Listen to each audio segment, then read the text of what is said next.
Jamaica's development as an independent country means that we have to take responsibility for our fiscal management, with or without the IMF.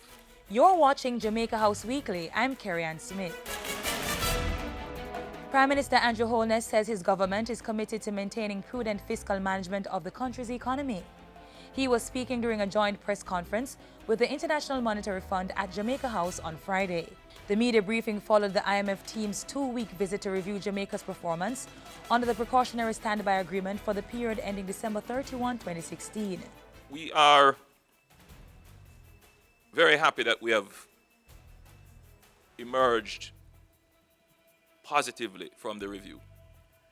But I want the nation to still maintain a level of sobriety, that we are not yet out of the woods, and fiscal discipline must be maintained.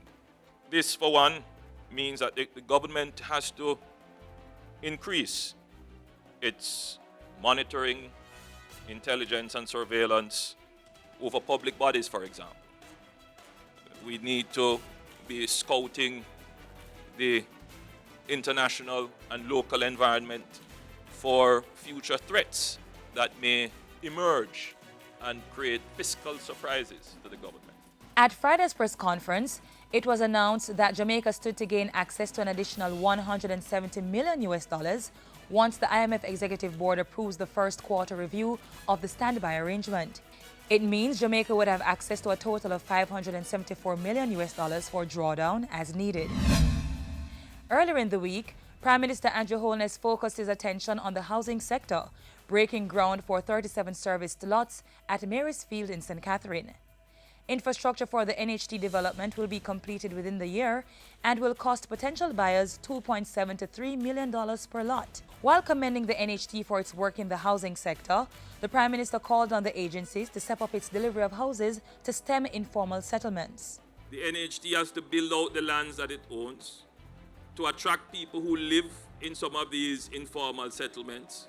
Some of them have managed to get jobs, some of them are doing their own business, some of them really are very ambitious and want to leave.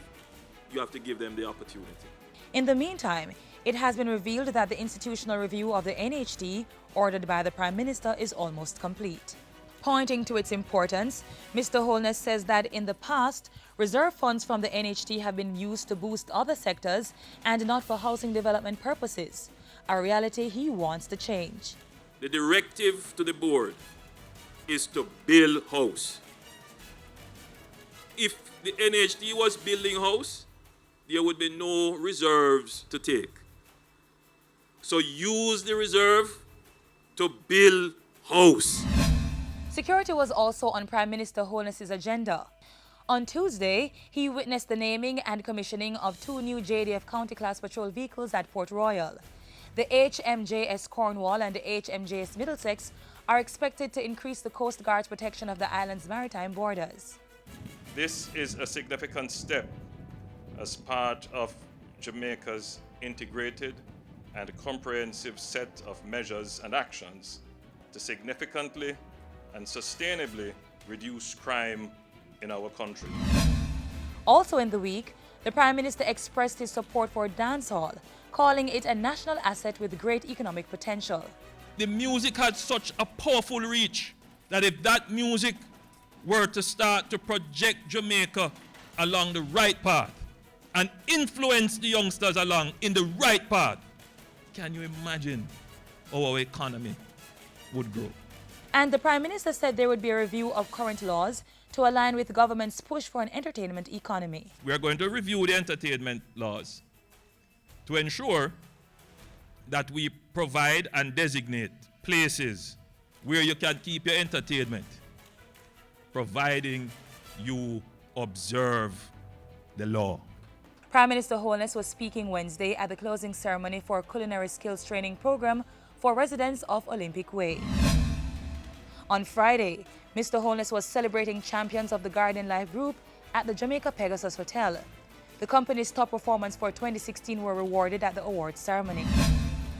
Profile continues to show us countless examples of extraordinary achievement. I agree with Ian saying that Profile has become an institution synonymous with excellence and the promotion of our best selves. Prime Minister Andrew Holness toasting veteran journalist Ian Boyne, whose program Profile celebrated 30 years of excellence on Tuesday. The Prime Minister closed out his week on Saturday, meeting with Mayor Richard Thomas of Mount Vernon, New York. The two spoke of trade and business opportunities between Jamaica and the U.S. city, which has a vibrant Jamaican diaspora. And that's how we close out Jamaica House Weekly. Do join us next time for the latest news coming out of the office of the Prime Minister.